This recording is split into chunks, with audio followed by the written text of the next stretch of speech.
Hello friends, welcome to my YouTube channel. I'm CS Ajay Vishwakarma. Today we are going to discuss the amendment notification issued by Minister of Corporate Affairs on the dematerialization of securities of a private limited company. So let's get started with this video.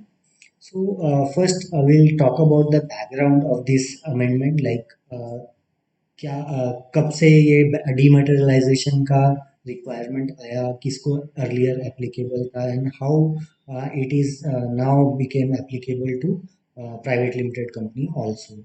So since we are aware that earlier it was only applicable to listed entity only, listed entities were required to hold their shares in. Thereafter, Ministry of Corporate Affairs came up with a notification on 2nd October 2018, wherein it mandated unlisted public company also to hold their shares in to have their shares in dematerialized form only. So, and they were also required to file reconciliation of shares in form which was required to be filed by them within 60 days from the end of each half year. So earlier it was applicable to listed entity, then later on it became applicable to unlisted public company, and now government has proposed, in fact government has made it mandatory for private limited companies also to have their shares in dematerialized form. So we'll see all the regulations now. So before that, let's discuss what could be the probable reason, like why this amendment has come up and why it is applicable to private limited. So the first reason is to restrict or prohibit the backdated share transfer by the private company. जैसे सभी को पता है कि share transfer करने के लिए private limited company में एक बोर्ड मीटिंग दिखानी पड़ती है, एक H4 जो अपना शेयर ट्रांसफर डीड है वो प्रिपेयर करके साइन करवाना पड़ता है, एंड अकॉर्डिंगली उसकी स्टैम्पिंग वगैरह होती है, उसके बाद साइनिंग होता है, and that become once it is approved in the board resolution board meeting, it is deemed as transfer has taken, but उसका रिपोर्टिंग कहीं भी रिक्वायर्ड नहीं होता है. तो सिंस रिपोर्टिंग रिक्वायर्ड नहीं होता है, only in annual return which is required to be filed under section 92, वो at the within which is required to be filed within 60 days from the date of AGM. उसके बाद जो annual return आप file करते हो उसमें आप लगाते हो list of transfer and list of share holders, like during the year अगर कोई ट्रांसफर हुआ तो. बट उससे पहले बीच में कहीं पे भी कोई भी इंटीमेशन या किसी को भी इंटीमेट नहीं करना पड़ता है about this such transfer. So there are heavy or good chances कि there might be some backdated transfer which may take place in private limited. The other reason is to restrict the backdated corporate actions such as buyback, right issue, private placement of shares, and alteration of paid up share capital in any other manner. तो ये सारी चीज़ें भी backdated नहीं हो, ये reason से हमें मिनिस्ट्री ऑफ कॉर्पोरेट अफेयर्स ने ये कंडीशन लेके आया है for private limited company to have their share in dematerialised form. And the other reason is to bring transparency in private company. Transparency in the sense कि कितने share holder है, कौन कौन शेयर होल्डर है at particular time, at any time. If any stakeholder is interested to understand or to know who are the shareholder of this company, then that person should get the accurate data, and which no one should be able to tamper it or to change it, and to strengthen the confidence of the stakeholders. Definitely अगर ये backdated transfer, backdated corporate action ये सब नहीं होंगे या scope of doing such backdated things is reduced to zero, then the confidence of the stakeholder who are dealing with such private limited company will definitely increase to the next level. So now let's move to the next slide, which talks about the provision, like what provisions have been enacted and uh, made applicable on private limited company. company after this amendment came into. So this provision is applicable to private limited company which are not small companies. So small companies is those whose paid up capital is up to 4 crore and turnover is up to 40 crore. It means it is already defined under Companies Act, but ये 4 crore and 40 crore में बीच में use किया है and means दोनों condition यहाँ पे satisfy होना चाहिए. अगर दो में से एक भी कंडीशन सेटिस्फाई नहीं होगा तो that entity that company will not be deemed as private. So such private companies shall, after 30th September 2024, issue their securities only in dematerialized form, and they will facilitate the dematerialization of such securities for its shareholder or security holder. Means इसमें जो deadline दिया हुआ है private limited company को कि उनके सारे shares डीमैटेरियलाइज form में हो जाए, वो डेडलाइन है 30 सितंबर 2024. On or before that date they have to dematerialize their all securities issued by them, and they have to also provide the platform, or they have to also facilitate the security holder who want to dematerialize their shares from physical to uh, physical to demat. So, the compliance by such private companies are required to be done on or before 30th September 2024. And इसमें private company has to ensure that उनके जो promoters हैं, KMP हैं, directors हैं, उनके सारे shares डीमैटेरियलाइज्ड हो जाए on or before that day, that is 30th सितंबर 2024. अगर ऐसा नहीं होता है, अगर उनके डायरेक्टर, प्रमोटर, केएमपी जो कि सारे प्राइवेट कंपनी में mainly all the shares all और all the securities are held by these three category only.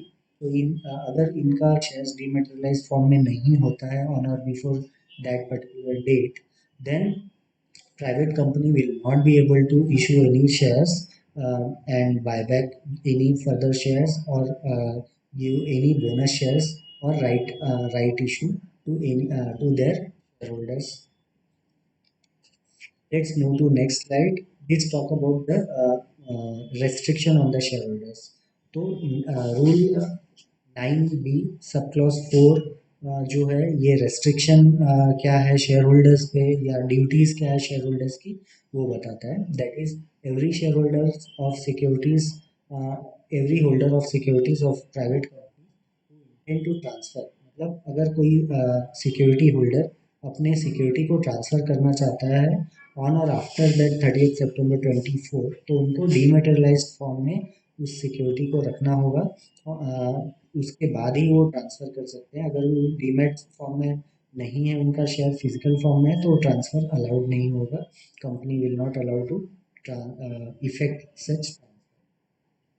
और उसके उस पर्टिकुलर डेट के बाद, डेडलाइन के बाद, अगर shareholders or security holder want to subscribe to any private placement or bonus shares or right shares on or after 30th September 2024, then that will also be not allowed to such shareholder who is not having holding their securities in.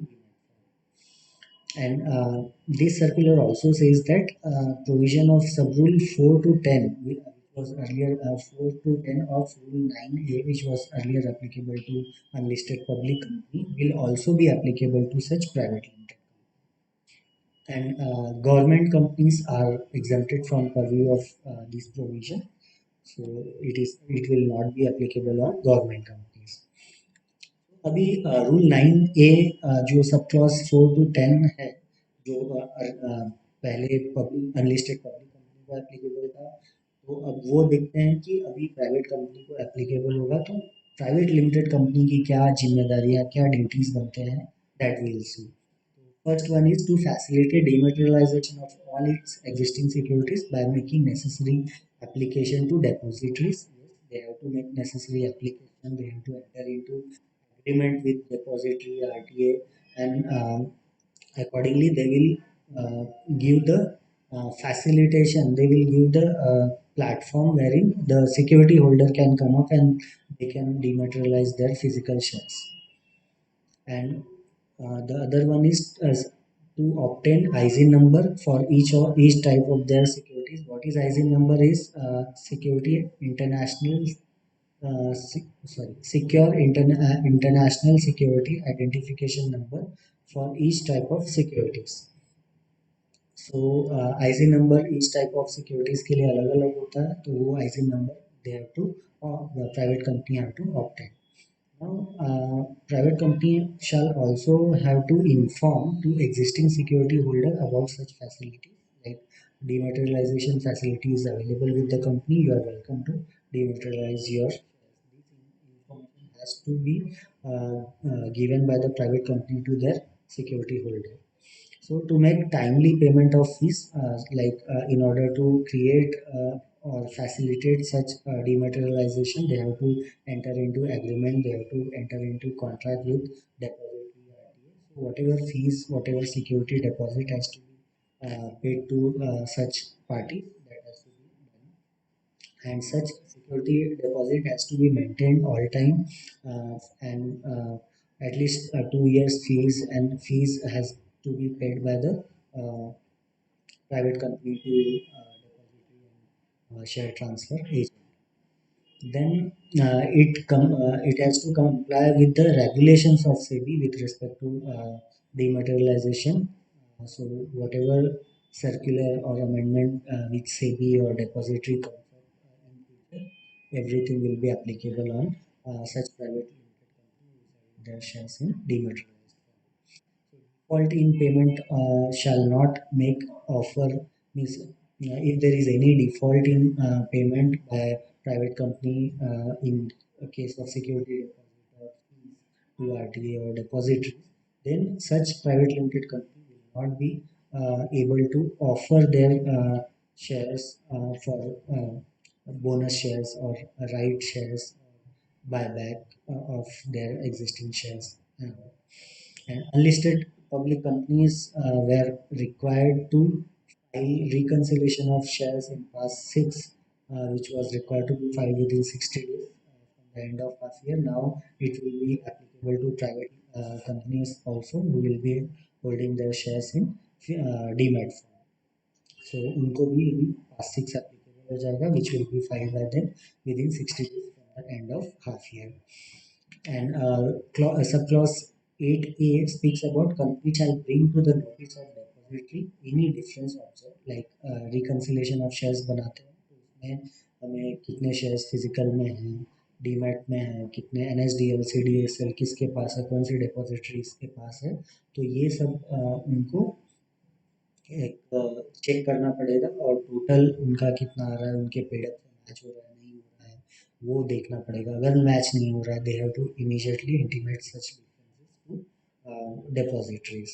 इसमें in case of this dematerialised shares, अगर किसी security holder को कोई भी grievances होता है तो they have to file their grievances with IPF authority, जो कि इन्वेस्टर एजुकेशन प्रोटेक्शन अथॉरिटी है, उनके पास उनके सारे ग्रीवेंसेस रजिस्टर करने पड़ते हैं. After registration of such grievances, IEPF authority will take appropriate action in consultation with SEBI. तो आई होप ये वीडियो आपको अच्छा लगा होगा और ये इंफॉर्मेटिव रहा होगा आपके लिए. If there is any queries with respect to this topic, your queries will be welcome and appreciated by me. You are requested to share those queries on these contact number. Thank you so much.